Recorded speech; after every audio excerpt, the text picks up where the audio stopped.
Então, vamos começar precisamente pelo conceito de Active Directory. O que é o Active Directory e há quantos anos nasceu? O Active Directory nasceu há mais de 18 anos, ou seja, na transição para o Windows 2000 Server, e teve a ver com a consolidação do modelo de gestão das redes servidor da Microsoft que foi introduzido no Windows NT4. A ideia do Active Directory era ter uma base de dados que contivesse todas as informações do servidor, utilizadores, grupos, computadores, impressoras, recursos por aí fora, e que isto tudo funcionasse dentro de uma base de dados. Essa base de dados depois agiliza com as aplicações, com as funções e serviços também do Windows e trata de todas as propriedades, permissões e outros detalhes que possamos ter na nossa rede em termos do servidor. As características do Active Directory mais interessantes são a possibilidade de estender o esquema, ou seja, de aumentar, escalar, portanto, a tal escalabilidade da rede e adicionar novas propriedades, novos valores, novas aplicações, novos servidores dentro do próprio servidor, como por exemplo o servidor de e-mail, que é o Exchange Server, como por exemplo o SQL Server, que é o servidor de bases de dados, como o IIS, que é o servidor web, e por aí fora, e fazer crescer o nosso servidor utilizando outros serviços também de servidor dentro dele próprio. Então, o que é que nós temos que saber em termos de conceitos fundamentais da Active Directory? Aquilo que tem no vosso ecrã chama-se a floresta do Active Directory. A floresta, então, é o conjunto de domínios do Active Directory, quer sejam parent domains, ou seja, domínios pai, domínios mãe, ou sejam child domains, domínios que são dominados pelo parent domain.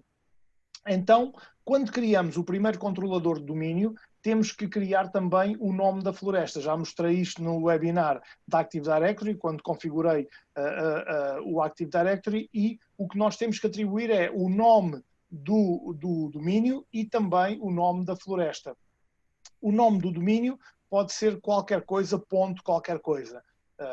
Teste.teste, ahaha.com, o que nós quisermos. Esse tem que ter sempre um ponto a separar um lado do outro. Então, o nome da floresta é único, nunca pode ser alterado, a menos que não haja modificação do domínio por outros softwares, ou seja, se nós não instalarmos mais nada dentro da floresta que não seja só o domínio original. O que nunca acontece, porque nós depois dentro do domínio vamos configurar DHCPs, DNS, por aí fora, e ficamos com... Ana, deve ser... Pode haver duas florestas. Não, senhora Maria, dentro do mesmo esquema de redes, apenas uma floresta, um nome único. E os domínios a mesma coisa também. Os domínios a mesma coisa, nome único. Grupos de trabalho, a mesma coisa, nome único. O que pode repetir em termos de nome são os utilizadores, mas mesmo assim tem que ter um elemento diferenciador que será uma maiúscula, uma minúscula, por aí fora. Mas igual, não pode haver repetições. Não pode haver repetições, senão depois o Active Directory corre o risco de se baralhar. A Ana estava-me a dizer que deixa de me ouvir. É só a Ana que me deixa de ouvir? Ou são todos? Eu não estou com problemas.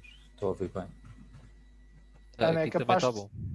Ana, é capaz de ser da sua saída de áudio ou qualquer coisa. Verifique o seu fone ou a coluna, ou se a saída está muito baixa, porque às vezes pode ser isso. Então, a floresta, como eu estava a dizer, tem que ter um nome único e não deve ser alterada, a menos que se mantenha uma floresta simples e não utilizemos qualquer outro tipo de crescimento na infraestrutura. A floresta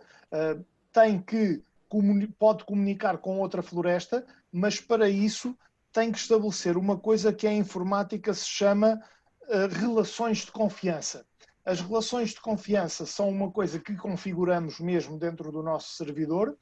Ainda vos irei falar mais sobre isso e o que ele vai fazer é as relações de confiança, não faz mal, João, as relações de confiança são estabelecidas entre várias florestas, ou seja, entre diferentes infraestruturas, entre diferentes redes. Há uma rede A, uma rede B, uma rede C e para estabelecer a ligação entre essas redes, entre essas florestas, temos de criar a tal relação de confiança, que mais não é do que uma pequena configuração que fazemos nos servidores. Portanto, não tem nada de extraordinário, tem este nome pomposo, mas não tem nada de extraordinário. A confiança vai fazer o quê? Vai permitir ler as informações em todo o domínio e dar permissões sem ter que criar objetos duas vezes. Ou seja, se ele já estiver criado uma vez, ao ligar-se a outra floresta, não vai precisar de criar esse objeto na outra floresta nem no outro domínio. Ele assume automaticamente essas propriedades. Então, isto leva-nos, falei aqui nas florestas e falei muitas vezes em domínio, leva-nos precisamente então ao domínio. O domínio é o coração disto tudo, o coração da rede. Então, quando o primeiro controlador de domínio é criado, portanto, o parent domain, quando é criado, ele tem que ser escolhido um nome para ele. Não há limite, Maria, de florestas que possam ser ligadas uma à outra. E isso chama-se internet. A ligação de florestas umas às outras chama-se internet. Só uma pergunta, Fernando. Diga. Ou, por exemplo, haver uma relação de confiança entre florestas, se essas florestas pertencem, por exemplo, a empresas diferentes, imaginando, Sim. e elas, portanto, eu aí posso selecionar quais os dados é que vão ser partilhados dentro dessas relações, sim. como se fosse uma política. Pode fazer as configurações e as políticas, sim senhor. Mas isso já excede aqui o MTA, isso já é das competências da certificação MCSA, que é a que está acima do MTA. Já não é a competência da certificação MTA, que é o administrador de primeira entrada, portanto o administrador de redes de pequeno e médio porte, mas de redes de grande porte. Normalmente essa parte das relações de confiança, das configurações já específicas, já entra na certificação MCSA. Porque eu estava a pensar, como o Fernando tinha dito que não pode, a maior parte dos campos e pronto, eu vejo isso também quando trabalho, a maior parte dos campos não podem ser repetidos, porque senão até a própria AD avisa que já há uma repetição daquele campo. Eu estava a pensar se há uma partilha de florestas, e se calhar a probabilidade de acontecer é maior, não é? Mas é assim, ao partilhar a floresta, ele vai criar automaticamente um elemento diferenciador, que é, imagine que há um João Silva em cada floresta. Ele vai perceber que o João Silva é da floresta A e o outro João Silva é da floresta B. Portanto, isto ele cria um elemento diferenciador que identifica essa separação. O que ele pode fazer depois é, se houver a imposição na relação de confiança de que uma floresta vai mandar na outra floresta, pode pedir para fazer alterações, mas se for um estabelecimento de relações de confiança do mesmo nível, entre florestas, ele vai agarrar nesses elementos diferenciadores, que são a floresta A ou a floresta B, e vai perceber que, apesar de ser João Silva nos dois lados, um pertence a um lado e o outro pertence ao outro. Entendi. Ok? Então, como eu estava a dizer, o domínio é o coração disto tudo. É o elemento que, ao ser configurado, é o nome do nosso servidor propriamente dito. Então, o que é que vamos ter que ter em atenção? Temos que ter em atenção que, quando damos um nome ao domínio, esse nome, esse rótulo, vai ser adicionado a todos os recursos da infraestrutura da rede que nós estamos a criar. E alterar o nome de domínio é suportado, mas apenas em modelos simples. Mais uma vez, se tivermos um modelo complexo ou alguma aplicação já instalada no servidor, como por exemplo o Exchange Server, que não suporta mudança de nome de domínio, já não vamos poder alterá-lo. Conselho meu: não alterem nomes de domínios. Quando criamos um domínio, tenham a certeza do nome que vão criar e não alterem, porque normalmente quando alteramos nomes de domínio com o domínio já a funcionar, mais cedo ou mais tarde vamos ter problemas no funcionamento desse domínio. Apesar da Microsoft dizer que teoricamente isso não acontece, mas normalmente pela experiência que tenho, e a experiência que tenho são mais de 30 anos, a experiência que eu tenho é que vai dar problema. Portanto, não façam isso. Se configurarmos também parent domain, que é este, e depois o child domain, o domínio filho, cada subdomínio, cada child domain, vai precisar de um controlador de domínio separado. Ou seja, temos que configurar um domínio como child. Se quisermos outro domínio como child, configuramos outro domínio e assim sucessivamente. A gestão é delegada a cada um dos domínios separadamente, sendo que o domínio parent vai mandar nos outros todos porque é o domínio que manda na floresta. É uma pirâmide. O domínio parent está no topo da pirâmide e os child domains vão descendo por aí fora. É como a nossa família. Temos lá em cima o bisavô, depois o avô, depois o pai, depois o filho e do outro lado as avós, as mães, as tias, por aí fora. Vai descendo de hierarquia. Aqui é a mesma coisa e por isso é que se chamam parent domain e child domain, porque são precisamente domínios pai e domínios filho. E a gestão é sempre separada, sendo que o domínio principal depois manda nos outros todos. Isto leva-nos a passar aqui ao nosso FSMO, que já falei um bocadinho ontem, mas que hoje vou falar mais um bocadinho, que é o Flexible Single Master Operation, que é aquilo que se pode dizer em português mal traduzido, operação mestre única flexível. É uma coisa mal traduzida, mas no PTBR aparece isto muitas vezes referido assim. Eu prefiro tratá-lo pelo nome em inglês, apesar de depois podermos falar dela em português, que é o Flexible Single Master Operation, ou FSMO. E isto, basicamente, é a imagem que ilustra esse FSMO, que são os diferentes níveis, o schema, a configuration, o domain, os DNS, os DNS de floresta e o catálogo global, que também já vamos falar um bocadinho a seguir. Então, se nós quisermos falar de Flexible Single Master Operation, temos que ter sempre 5 funções em que o Active Directory atua por inteiro. E essas 5 funções são a floresta, o domínio de nomeação de domínio que também pertence à floresta, mas que é o domínio que vai ser o que atribui o nome ao domínio, o controlador de domínio primário que se chama mesmo domínio, portanto, porque o primeiro, o que atribui o nome ainda é da floresta. O que é que isto quer dizer? E simplificando, para falar um português um pouco mais simples. Mestre de esquema é a floresta no total. Domínio de nomeação do domínio. O que é que isto significa? É apenas quando estamos a começar a configuração, aparece lá a dizer configurar um novo domínio numa nova floresta. E depois aparece o campo para pormos o nome da floresta. Esse é o domínio de nomeação de domínio. É um nome pomposo para o nome da floresta. E depois o controlador de domínio primário já é o nome do domínio. Ou seja, mestre está a floresta toda, controlador de floresta, o domínio de nomeação de domínio é o nome que atribuímos à floresta e depois o controlador primário de domínio, que é o nome do domínio. Então, deixem-me aqui voltar atrás. Será basicamente isto tudo.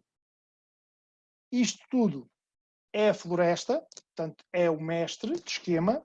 Depois, imaginem daqui para baixo, quando eu dou aqui o nome a esta floresta, é o domínio de nomeação de domínio, e depois quando eu atribuo o nome apenas ao domínio, é o controlador de domínio primário. Depois vem o mestre da infraestrutura e o read, que já falei também ontem. Esses são os 5 papéis. Então, o que é que o Active Directory também vai utilizar dentro do meu FSMO? Vai fazer a replicação de florestas através do esquema de partições, que ele vai replicar para todos os controladores de domínio na floresta. vai fazer também as configurações e a replicação das configurações das florestas, vai fazer a replicação dos domínios também, a replicação dos DNS de floresta e do catálogo global. Portanto, ele vai funcionar assim. Então, eu não vou passar ainda para a imagem do catálogo global. Temos de terem atenção, já agora uma pequena nota, temos de terem atenção que se perdermos um controlador de domínio que seja detentor de uma destas funções que eu acabei de falar, algumas funcionalidades do servidor podem ficar limitadas. Sim, sim, Maria, as setas são relações de confiança, sim. Então, se eu perder um controlador, as funcionalidades podem ficar limitadas. Imaginem que eu perco o controlador de domínio primário, o meu parent domain. A infraestrutura pode já não receber, por exemplo, as atualizações das passwords, quando atualizamos num determinado computador que esteja no domínio. Para as contas do utilizador a mesma coisa, pode perder informações do catálogo global do Active Directory e por aí fora. Falando em catálogo global, cá temos o catálogo global. No catálogo global temos o controlador de domínio, temos aqui a partição completa do domínio A, e depois esse domínio A vai ter um controlador que vai ser ativado como um catálogo global. E o que é que o catálogo global vai ter? Vai ter as diferentes partições para o domínio A, B, C ou D que vão trabalhar dentro do catálogo. Então o catálogo o que é que serve? Serve para referenciar todas as partições de vários domínios que pertençam a um controlador de domínio principal. O catálogo global vai ser um catálogo de... Perdão. O catálogo global vai ser um catálogo, então, de vários... Só aqui admiti mais um colega. O catálogo global vai ser um catálogo de vários domínios que vai permitir pesquisas mais rápidas de objetos sem necessidade de um nome de domínio para fazer essas buscas. Vai ajudar a localizar objetos de qualquer domínio, usando o quê? Usando réplicas, pedaços, réplicas parciais desse domínio. Normalmente faz leitura e armazena essas leituras no controlador de domínio. Como usa apenas informações parciais e usa também atributos que normalmente são usados na pesquisa, os objetos de todos os domínios, mesmo numa floresta muito grande, como aquela que vimos ainda há bocado atrás, que já era uma floresta de tamanho razoável, podem ser representados numa única base de dados.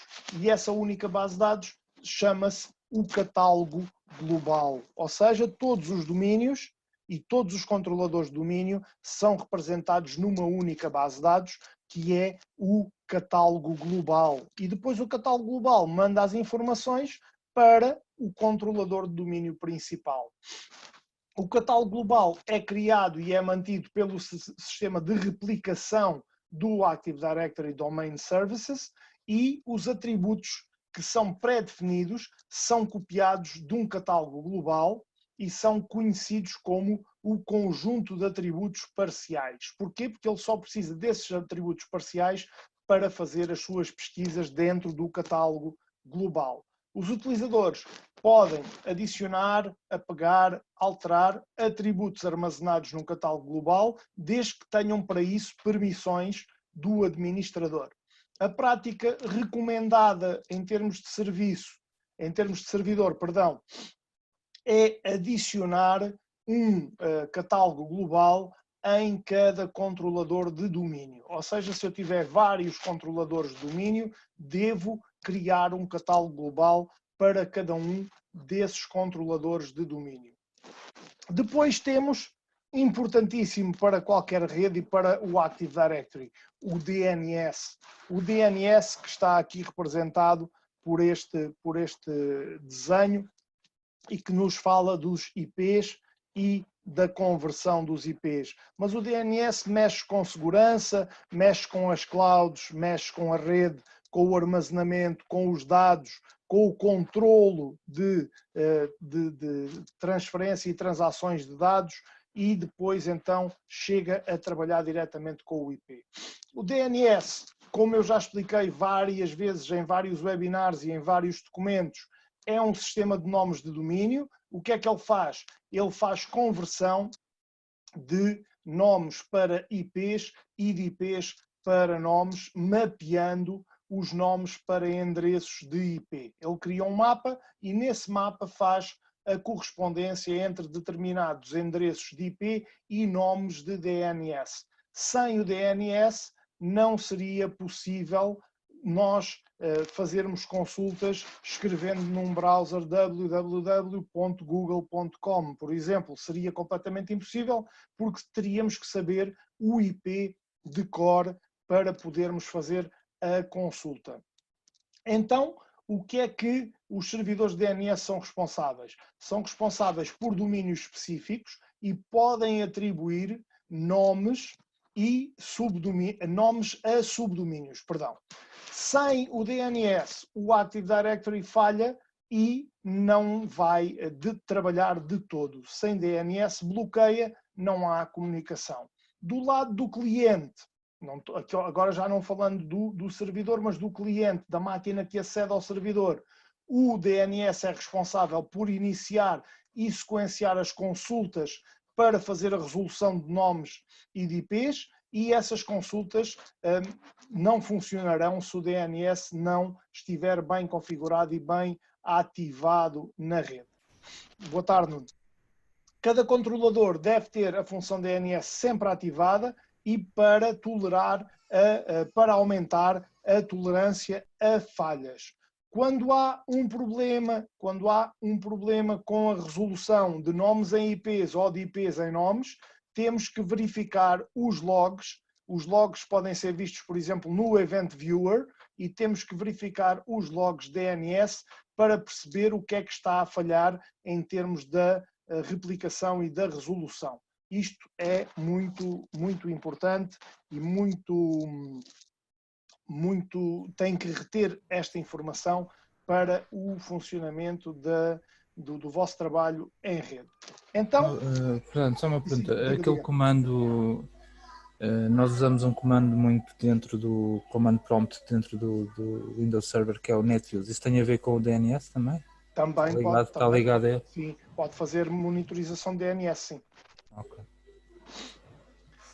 Então, temos aqui o Best Practices Analyzer. O que é isto do Best Practices Analyzer? Existe um conjunto de boas práticas recomendadas quando vamos planear uma infraestrutura da Active Directory. Então, o que é que nós temos que planear para que depois tudo isto corra bem? Isto é uma imagem da consola do analisador de boas práticas, do Active Directory, do ADDS, Active Directory Domain Services, mas isto só funciona se estas coisas que eu agora vou dizer forem bem planeadas e bem configuradas. Primeira coisa, renomear o admin do domínio, o administrador do domínio. O primeiro utilizador que é sempre usado em caso de ataque a um servidor é o administrador. Por isso, a primeira etapa é alterar o nome padrão de administrador do domínio. Ou seja, normalmente o administrador de um servidor está por defeito como administrador ou admin ou administrator. Eu devo mudar este nome para uma coisa que seja particular e que tenha a ver com aquele domínio, aquela rede. Por exemplo, admin teste MRDPP, admin teste HLDP e por aí fora. Devemos sempre mudar. Se não quiserem pôr admin, podem pôr só a domínio ponto qualquer coisa. E mudar é essencial. Porquê? Porque um hacker, quando vai atacar um servidor, vai sempre à procura dos nomes por defeito, admin, administrador e administrator. E é com base nesses nomes que faz os seus ataques. Se nós mudarmos o nome de administrador do nome por defeito para um nome alternativo, o hacker pelo menos vai ter mais trabalho a descobrir quem é o administrador e pode até nem chegar a conseguir descobrir. Outra regra importante, boas práticas da Active Directory. Passwords fortes para o administrador de domínio. Deve ter uma password de credenciais muito, muito fortes e as credenciais devem ser reservadas apenas ao administrador e a mais ninguém. Ou então, se houver um subadministrador, no caso de acontecer alguma coisa ao administrador, pode ter mais uma pessoa eventualmente conhecimento, mas tem que ficar registado nos procedimentos da empresa quem são as pessoas, que têm conhecimento dessas passwords e desses acessos. Porque se não tiverem esse registro feito, correm o risco, mais uma vez, de serem invadidos com mais facilidade. Passwords devem ter, no mínimo, e isto é o mínimo, o ideal é ter mais, no mínimo 8 dígitos no total, e esses dígitos, esses caracteres, devem ter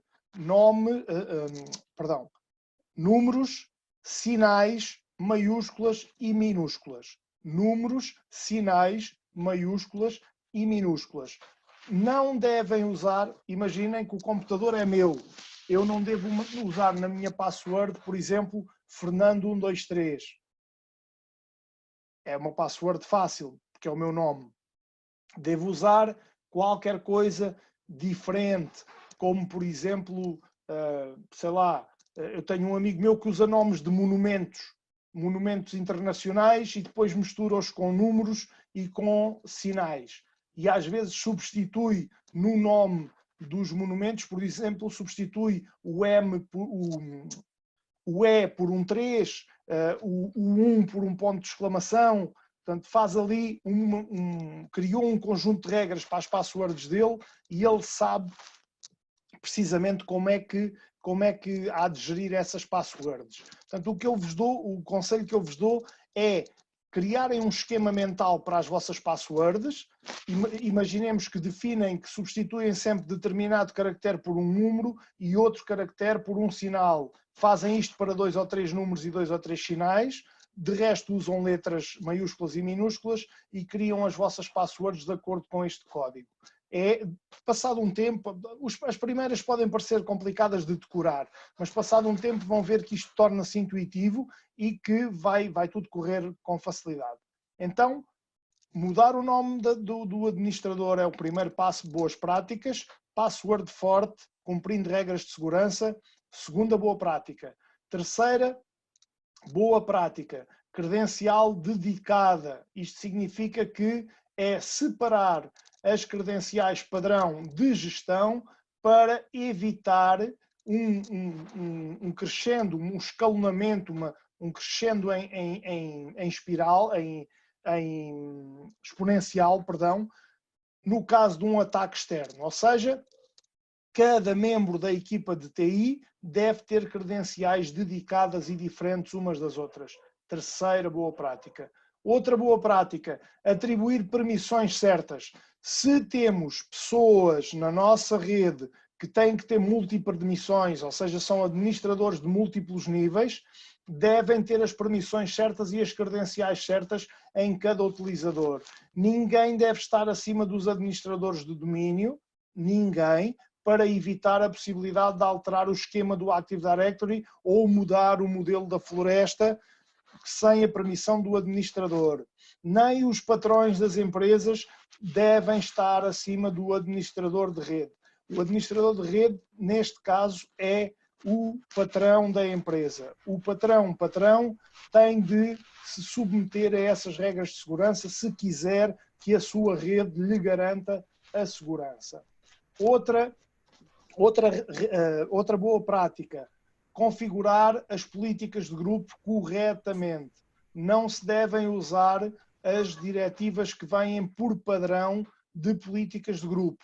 Devemos alterar as políticas de grupo e direcioná-las para a nossa rede e para o objetivo que temos na nossa rede. Outra regra, palavras fortes para utilizadores, ou seja, Da mesma maneira que palavras passe fortes para administradores, não são apenas os administradores que têm de ter palavras passe forte. Os utilizadores da rede também têm de ter. Nada de passwords tipo password, 1, 2, 3, 4, 5, 6, o nome da pessoa, não permitir que as pessoas colhem post-its na secretária com a password e no ecrã. Portanto, o administrador de rede deve ter essa atenção. Outra funcionalidade importante em boas práticas, ativar a lixeira. A lixeira é uma funcionalidade que foi introduzida no Windows Server 2008 na Release 2 e é uma maneira perfeita de restaurar um item rapidamente sem ter que fazer o restauro de todo o Active Directory. Essa função deve estar ativa nas configurações do Active Directory. Deve ter pelo menos 2 controladores de domínio. Não interessa se a infraestrutura não é uma empresa grande, não interessa. Se tivermos 2 controladores de domínio, não corremos tanto risco de falhas críticas.